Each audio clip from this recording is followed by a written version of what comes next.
दोस्तों जैसा कि आप लोगों ने प्रीवियस क्लासेस को देखा होगा, तो दोस्तों वहाँ पर मैंने एनसीईआरटी बुक से क्लास थर्ड का जो 12 चैप्टर है वहाँ तक मैंने कंप्लीट कर दिया है। और आज की इस क्लास में हम लोग 13, 14, 15 इन 3 चैप्टरों को कंप्लीट करेंगे। दोस्तों जिन लोगों ने वो क्लास नहीं देखी है, जो लोग नए हैं, वो लोग जाके प्लेलिस्ट में आपको सारी वीडियो मिल जाएगी, वहाँ से आप लोग देख लीजिएगा। आपको 1 से 2 वीडियो देखने पर आपको अंदाज़ा हो जाएगा कि किस तरह से क्या पैटर्न है, क्या टॉपिक है, क्या पॉइंट्स हैं, जहाँ से सीटेट क्वेश्चन उठाता है। दोस्तों देखिए, हम लोग पढ़ने को तो पढ़ते हैं, मैंने आप लोग से पहले भी बताया है। बहुत से बच्चे हैं जो कंटेंट ढूंढते रहते हैं, लेकिन वो जो मेन पॉइंट्स होता है, जो चीज़ें होती हैं बेसिक, वो मिल नहीं पाती हैं। दोस्तों बहुत सी बुकें हैं जो बहुत सारे कंटेंट को बहुत मिस्टेक दिखाया रहता है, तो आप लोग अगर वहाँ पे पढ़ेंगे, देखेंगे, तो आपको बहुत सारे कन्फ्यूज़न मिलेंगे। क्वेश्चन में भी बहुत सारे कन्फ्यूज़न मिलेंगे जो ऑप्शन दिए रहते हैं। मैंने उन बुकों को पढ़ा, इसलिए मैं आपको एक सलाह देना चाहूँगी कि अगर आप इधर उधर ईवीएस के लिए सर्च कर रहे हो तो आप उसको बंद कर दीजिए और एनसीईआरटी की book class 3rd, 4th, 5th आपको बस पढ़ना है। वहाँ से आपके 30 नंबर पूरे के पूरे कवर हो जाएंगे। कवर क्या हो जाएंगे, आपको 30 नंबर आपका कहीं जाने वाला ही नहीं है। तो दोस्तों स्टार्ट करते हैं आज की क्लास। क्या है हमारा 13 चैप्टर, छू कर देखें। 13 चैप्टर हमारा है छू कर देखें। 14 है कहाँ से आया किसने पकाया। 15 है आओ बनाए बर्तन। दोस्तों ये 3 चैप्टर को आज हम लोग कंप्लीट करेंगे। और यहाँ से जो क्वेश्चन उठाता है दोस्तों, जेंडर विषमता, आप लोगों ने सुना होगा, हर साल यहाँ से 1 नंबर उठाता है। इस चीज़ को हम लोग जानेंगे। क्या ये सीडीपी का भी क्वेश्चन है, वहाँ से भी इसे हर साल पूछा जाता है। तो दोस्तों इसे हम लोग आज जानेंगे। और ब्रेल लिपि आप लोगों ने सुना होगा, ब्रेल लिपि क्या होती है, किससे बनी होती है, ये कितने बिंदुओं पर आधारित होती है, इन सब को पूरी तरह से पूरी डिटेल में जानेंगे एनसीईआरटी की बुक से। तो दोस्तों स्टार्ट करते हैं। सबसे पहले तो आप लोग इस वीडियो को लाइक कर दीजिए और ज़्यादा से ज़्यादा शेयर कर दीजिए। तो ठीक है दोस्तों, स्टार्ट करते हैं आज की क्लास। हमारा चैप्टर नंबर 13 क्या है, छू कर देखें। दोस्तों इसमें क्या मेन पॉइंट्स हैं, हम इसको जानेंगे। स्टार्ट करते हैं। यहाँ पे देखिए क्या पॉइंट्स है। जो लोग देख नहीं सकते उनके पढ़ने का एक खास तरीका है जिसे ब्रेल कहते हैं। देखिए यहाँ पे जिसे ब्रेल कहते हैं, ये मोस्ट इम्पॉर्टेंट है दोस्तों। यहाँ से हर साल एक क्वेश्चन पूछता है। तो यहाँ पे आपको कई क्वेश्चन मिल जाएंगे। जैसे ब्रेल एक मोटे कागज़ पर एक नुकीले औजार से बिंदु बनाकर लिखा जाता है। किससे? नुकीले औजार से। दोस्तों इसे नोट करते जाइएगा, बहुत ही इंपॉर्टेंट है। यहाँ से 1 से 2 क्वेश्चन बनना ही बनना है। ब्रेल कागज़ पर हाथ फेरकर पढ़ा जाता है कि उस पर क्या लिखा है। अगला पॉइंट देखते हैं। यहाँ से दोस्तों इसे एक कहानी की तरह समझिएगा, बहुत ही ज़्यादा इंपॉर्टेंट है। यहाँ से आपके 2 से 3 क्वेश्चन बन जाएंगे। लुई ब्रेल फ्रांस देश का रहने वाला था।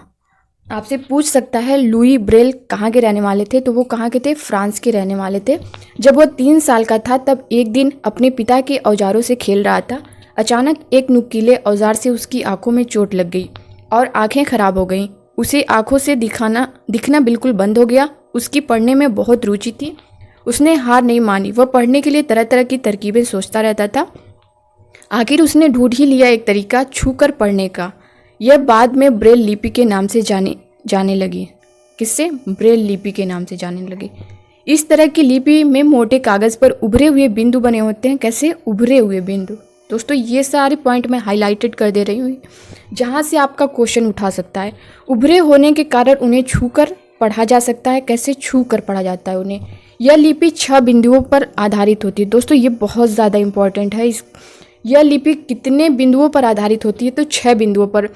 बहुत जगह 8 दिया होगा, लेकिन दोस्तों आप 8 वहीं करेंगे जहाँ पर आपको पता नहीं होगा कि एनसीईआरटी की बुक में क्या दिया है।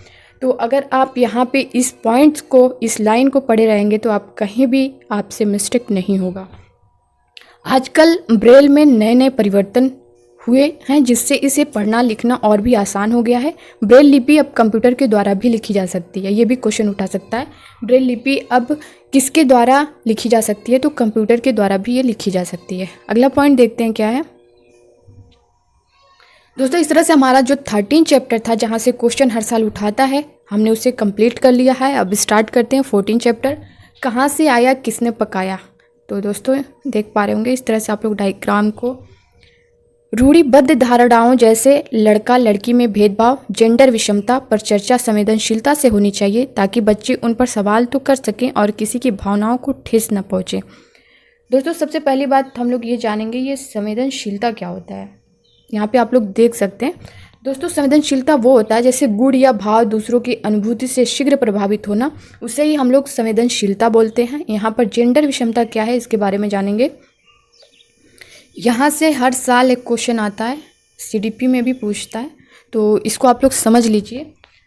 दोस्तों देखिए, जेंडर विषमता वो होता है जैसे जेंडर के आधार पर महिलाओं पर किसी भी प्रकार का भेदभाव, बहिष्कार या किसी भी प्रकार का बंधन लगाने से इसका मतलब है जैसे स्त्री पुरुष को समानता के आधार पर प्राप्त अधिकारों को कमजोर करना या निष्प्रभावी बनाना, महिलाओं को उनको राजनीतिक, आर्थिक, सामाजिक या फिर सांस्कृतिक या फिर मौलिक स्वतंत्रताओं के उपभोग या इस्तेमाल से वंचित करना।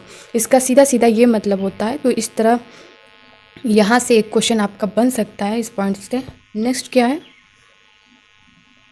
तो दोस्तों उसमें बहुत कुछ खास नहीं था 14 चैप्टर में। अब स्टार्ट करेंगे हम लोग 15 चैप्टर। ये क्या है, आओ बनाएं बर्तन चैप्टर का नाम है। यहाँ पे कहानी दी हुई है कौवे और फुदगुदी की। तो इसमें क्या पॉइंट्स है देख लेते हैं।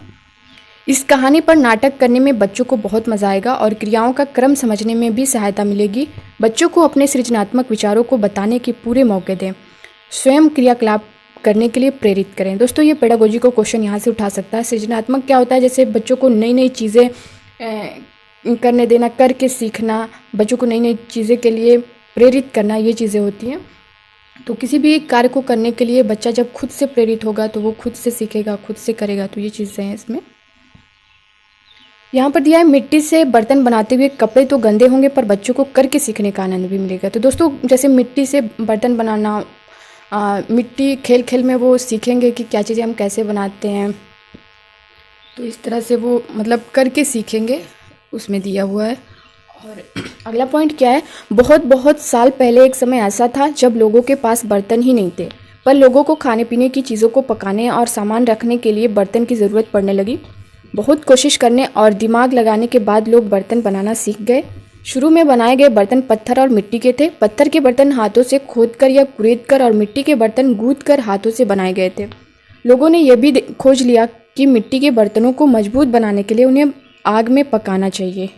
किसमें? आग में पकाना चाहिए। तो दोस्तों ये रहा 15 चैप्टर और इसी के साथ आप लोग का 13, 14, 15 चैप्टर कंप्लीट हो चुका है, जहाँ से क्वेश्चन उठाता है, जहाँ से हर साल क्वेश्चन पूछता है। मैंने उन टॉपिकों को कंप्लीट कर दिया है।